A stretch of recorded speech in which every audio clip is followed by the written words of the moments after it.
Hello everyone, I am Priyanka Gaur. Welcome back to my channel learning with pace. तो MCQ series को आगे बढ़ाते हुए चलते हैं। क्वेश्चन है, Tottel's Miscellany 1557 contain the songs and sonnets of. आपको ये बताना है कि जो ये वर्क है टोटल्स मिसलेनी, इसमें सॉन्ग्स एंड सोनेट्स हैं। किसके सॉन्ग्स एंड सोनेट्स हैं वो आपको बताना है। तो यहाँ पर ऑथर्स के नाम दिए गए हैं। ऑप्शन देखते हैं, Wyatt and Surrey, Wyatt and Raleigh, Surrey and Sidney, Sidney and Spenser. तो इसका करेक्ट आंसर है option number A, Wyatt and Surrey. Wyatt and Surrey के सॉन्ग्स एंड सोनेट्स का कंपोजिशन टोटल्स मिसलेनी में इंक्लूड है। चलिए थोड़े से एक्स्ट्रा पॉइंट जो है टोटल्स मिसलेनी के वो कर लेते हैं। टोटल्स मिसलेनी किसका कंपाइलेशन है? रिचार्ड टोटल का, रिचार्ड टोटल। तो इसीलिए इसका नाम भी क्या है? टोटल्स मिसलेनी।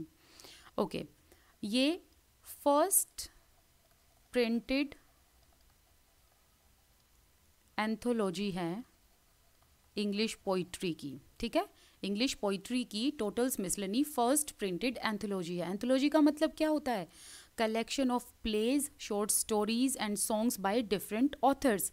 डिफरेंट ऑथर्स के द्वारा लिखे गए plays, short stories, songs, sonnets का कलेक्शन एंथोलॉजी कहलाता है। तो Tottel's Miscellany is the first printed anthology of English poetry. इसे पहली बार पब्लिश कब कराया गया था? 1557 में। 2 एडिशंस इसके पब्लिश करे थे।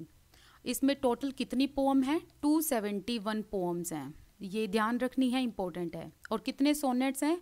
54 सोनेट्स हैं। एंड 271 पोम्स में से 97 पोम्स किसकी हैं? वाइट की। एंड 40 पोम्स किसकी हैं? Earl of Surrey, Henry Howard की। तो ये चीज़ें आपको ध्यान में रखनी है। चलिए नेक्स्ट क्वेश्चन है, which of the following causes accounts for the popularity of Elizabethan drama. आपको ये बताना है कि एलिजाबेथन ड्रामा इतना ज़्यादा पॉपुलर क्यों हुआ था। ऑप्शंस हैं, novels were very few. Novels इस टाइम पर बहुत कम लिखे जाते थे, लेकिन जितने भी लिखे जाते थे वो वेल एजुकेटेड पीपल के लिए ही होते थे। तो एजुकेटेड पीपल जो थे वो ही नॉवेल्स को एंजॉय किया करते थे। सेकंड ऑप्शन, जो भी एलिजाबेथन ड्रामास लिखे जाते थे उसमें national themes and national sentiments को डाला जाता था।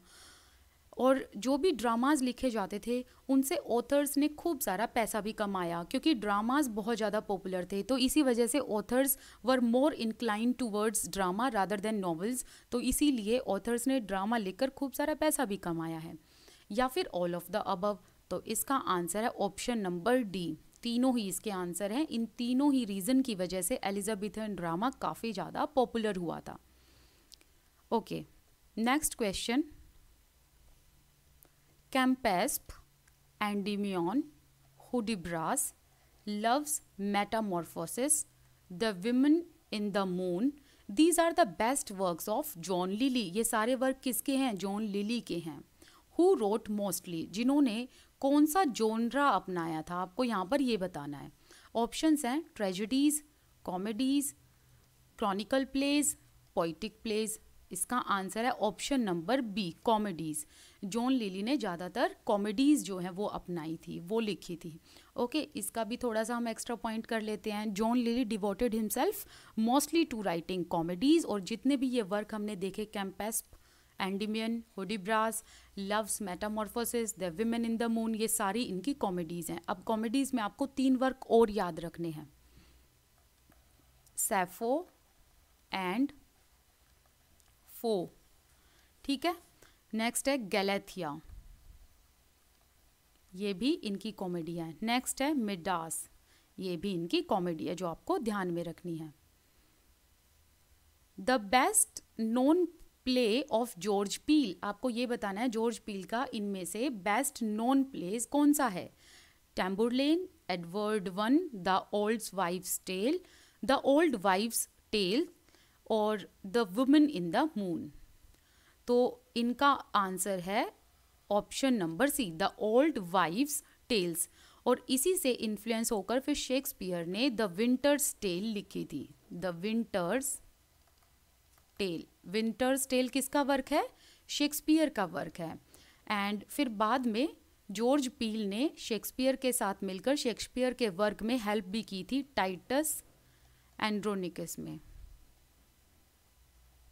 ओके चलिए नेक्स्ट क्वेश्चन है, who among the following university wits is primarily known for his work Friar Bacon and Friar Bungay. Options हैं लिली, पील, ग्रीन और काइड। तो इसका आंसर है option number C, Friar Bacon and Friar Bungay, जो कि romantic comedy हैं। और ये किसने लिखी? ये लिखी ग्रीन ने। नेक्स्ट क्वेश्चन है, Thomas kites the Spanish tragedy shows conspicuous influence of. आपको ये बताना है कि इसमें इन्होंने इस ट्रेजेडी में, द स्पेनिश ट्रेजेडी में किसका इन्फ्लुएंस ज़्यादा इसमें देखने को मिलता है? सेनेकन इन्फ्लुएंस, एरियोस्टो का इन्फ्लुएंस या फिर होमर और वर्जिल। तो इसका आंसर है ऑप्शन नंबर ए, सेनेकन ट्रेजेडी का इन्फ्लुएंस ज़्यादा देखने को मिलता है। सेनेका जो कि एक राइटर थे और इन्होंने सेनेकन ट्रेजेडी को एम्प्लॉय किया था और इसी ट्रेजेडी से इन्फ्लुएंस होकर थॉमस काइड ने द स्पेनिश ट्रेजेडी लिखी थी। चलिए इससे भी रिगार्डिंग हम कुछ एक्स्ट्रा पॉइंट्स पढ़ लेते हैं। थॉमस काइड जो थे, इन्होंने द स्पेनिश ट्रेजेडी जो लिखी, इसका एक ऑल्टरनेटिव नेम भी दिया। और ऑल्टरनेटिव नेम किसके ऊपर है? प्रोटेगोनिस्ट के ऊपर है। ठीक है, मैं नाम लिख देती हूँ, हिरोनिमो, जो कि प्रोटेगोनिस्ट भी हैं इसी वर्क के। हिरोनिमो इज मैड अगेन, ये द स्पेनिश ट्रेजेडी का ऑल्टरनेटिव नेम है। ओके थॉमस काइड जो थे, इन्होंने रिवेंज ट्रेजेडी को, रिवेंज ट्रेजेडी या फिर रिवेंज थीम आप बोल सकते हो, वो इंट्रोड्यूस किया था स्टेज पर। ओके इसी वजह से थॉमस काइड को the father of revenge tragedy भी कहा जाता है। और इनकी इस ट्रेजेडी से बहुत ज़्यादा इन्फ्लुएंस हुए शेक्सपियर, और उन्होंने भी इस रिवेंज ट्रेजेडी को अपने वर्क में लिखा और उन्होंने इन्फ्लुएंस होकर लिखा फिर हैमलेट।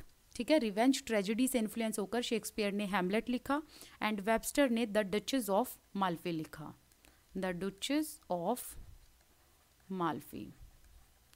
ये किसने लिखी थी? वेबस्टर ने। और किससे इंस्पायर होकर? थॉमस काइड के रिवेंज ट्रेजेडी से इंस्पायर होकर लिखी थी। द स्पेनिश ट्रेजेडी में play with in play device को यूज़ किया गया and play with in play device जो है वो पहली बार द स्पेनिश ट्रेजेडी में ही यूज़ हुई थी, ये भी आपको पता होना चाहिए। और थॉमस काइड जो हैं, इनको रोमांटिक ट्रेजेडी का फाउंडर भी कहा जाता है, ये भी ध्यान रखना। चलिए नेक्स्ट क्वेश्चन है, the Spanish tragedy is historically important because it foreshadows Shakespeare's. आपको ये बताना है कि जो स्पेनिश ट्रेजेडी है उससे इन्फ्लुएंस होकर शेक्सपियर ने कौन सा वर्क लिखा? शायद हमने इसके बारे में ऊपर बात कर ही ली है, किंग लियर, हैमलेट, मैकबेथ और Othello. Option number B is correct, Hamlet. One of the university wits who was killed in tavern brawl at the age of 29। तो किसकी डेथ हो गई थी टेवर्न ब्रॉल की वजह से? काइड, ग्रीन, लिली और मार्लो की। ठीक है, चलिए next question, he died at a very early age. Next है 159th question, Marlowe's tragedy are all, इनकी जो भी ट्रेजेडीज हैं वो कौन सी ट्रेजेडीज हैं? Tragedies for royal people, love tragedies और वन मैन ट्रेजेडीज और रिवेंज प्लेज। इन्होंने वन मैन ट्रेजेडीज लिखी हैं, ये भी आपको ध्यान होना चाहिए, इंपॉर्टेंट क्वेश्चन है। नेक्स्ट है, who coined the phrase Marlowe's mighty line, किसने इस फ्रेज को कहा था मार्लो के लिए? Ben Jonson, Samuel Johnson, Stevenson और रिचार्ड स्टील। इसका आंसर है बेन जॉनसन। बेन जॉनसन ने ये मार्लो के लिए क्यों कहा था? Why he said Marlowe's mighty line, ये इन्होंने ब्लैंक वर्स के लिए कहा था। जो ब्लैंक वर्स इतनी परफेक्शन के साथ मार्लो यूज़ करते थे, तो इसी वजह से बेन जॉनसन ने कहा that Marlowe's mighty line for Marlowe's blank verse. Next question है, one of the element that Marlowe's introduced in English tragedy is. Marlowe ने इंग्लिश ट्रेजेडी में कौन सा एलिमेंट शो किया है, कौन सा एलिमेंट इंग्लिश ट्रेजेडी में इन्होंने इंट्रोड्यूस किया है? Blank verse, internal struggle, supernatural characters और यूनिफाइड प्लॉट। इनके हर एक वर्क में आपको इंटरनल स्ट्रगल देखने को मिलेगा, हर एक कैरेक्टर में इंटरनल स्ट्रगल देखने को आपको मिलेगा। वैसे ये इतना इंपॉर्टेंट क्वेश्चन है नहीं। The Jew of Malta is the story of insatiable passion for. इसमें किस चीज़ के लिए पैशन दिखाया गया है? पावर के लिए, विमेन के लिए, वेल्थ के लिए, एग्जॉटिक लैंड के लिए? वेल्थ के लिए। चलिए नेक्स्ट क्वेश्चन है, the Dutch scholar who is known for his works like वॉलिक्विस in praise of folly is. ये वर्क किसके हैं? आपको उस डच स्कॉलर का नाम बताना है। बोकाशियो, मैकियावेली, जॉन कॉलेट और इरेस्मस। इसका आंसर है option number D, Erasmus. Next question है, the 16th century author of the two significant works. ये दो वर्क यहाँ पर दिए हुए हैं, आपको उनके ऑथर बताने हैं। The mirror of magistrates and induction. ये दोनों ही वर्क किसके हैं? Wyatt, Gascoigne, Sackville, Sidney. Option number C is correct, Sackville के ये वर्क हैं। नेक्स्ट है, who is credited for introducing the first English comedy that is The Spouses and first verse satire that is The Steel Glass, and he was the first he did the first translation from the Greek tragedy that is Jocasta. तो आपको उन author का नाम बताना है, Sackville, गैस्कॉइंज, इरेस्मस और Philip Sidney. तो इसका आंसर है गैस्कॉइंज। जो गैस्कॉइंज है, जॉर्ज गैस्कॉइंज, इन्होंने इस ग्रीक ट्रेजेडी जिसका नाम था जोकास्टा, इसका फर्स्ट ट्रांसलेशन किया था एंड साथ ही introduced the first English comedy जिसका नाम था the Supposes and first verse satire that is the steel glass. Next है 166th question, the Spenserian poet who had said that he became irrecoverably a poet by reading the Fairy Queen when a boy।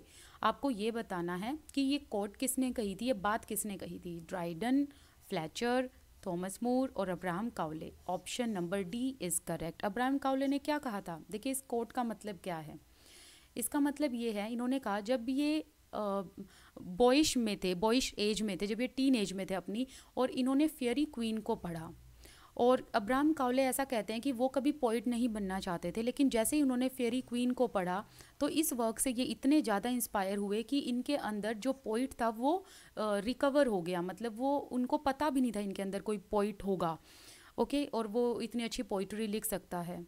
तो इसीलिए Abraham Cowley कहते हैं कि ये poet नहीं बनना चाहते थे, लेकिन जैसे इन्होंने एडमंड स्पेंसर का ये वर्क फेयरी क्वीन पढ़ा तो इनको ये पता चला कि हाँ ये भी पोइट बन सकते हैं। मतलब इन्होंने लिखना शुरू कर दिया after getting the inspiration from Faerie Queene. So that is why the line irrecoverably a poet is written over here. Now the next question, I first adventure, follow me who list and be the second English satirist. ये बात किसने कही, किसने acclaim किया अपने आप को first English satirist? किसने कहा? तो आपको यहाँ पर राइटर का नाम बताना, आपको ये बताना है कि किसने अपने आप के लिए ये कहा था कि मैं फर्स्ट इंग्लिश सटायरिस्ट हूँ। देखिए यहाँ पर लाइन है ना, आई फर्स्ट एडवेंचर, दैट मीन्स कि मैंने सटायर शुरू किए, जो भी मेरे बाद हैं वो सेकेंड इंग्लिश सटायरिस्ट हैं। तो ऑप्शंस हैं Joseph hall, Shakespeare, John Donne और जॉन मार्स्टन। इसका आंसर है ऑप्शन नंबर ए, जोसेफ हॉल ने इस बात को अक्लेम किया था। यहाँ पर आज का हमारा जो टॉपिक है वो ख़त्म होता है, फिर जो आगे के MCQs हैं वो हम नेक्स्ट वीडियो में करेंगे। आप मेरे साथ टेलीग्राम ग्रुप पर जुड़ना बिल्कुल मत भूलना, आपको वहाँ पर PDF मिल जाएंगे, और आपके कुछ डाउट, कुछ क्वेश्चंस हैं तो आप मुझे इंस्टाग्राम पर फॉलो करना बिल्कुल मत भूलना। वहाँ पर आप डायरेक्टली मुझे DM कर सकते हैं और मैं मेक श्योर करूँगी कि आपके क्वेश्चंस का रिप्लाई मैं आपको दे पाऊँ। Thank you so much. This side Priyanka Gaur. I wish you all the best. Keep learning. Bye-bye.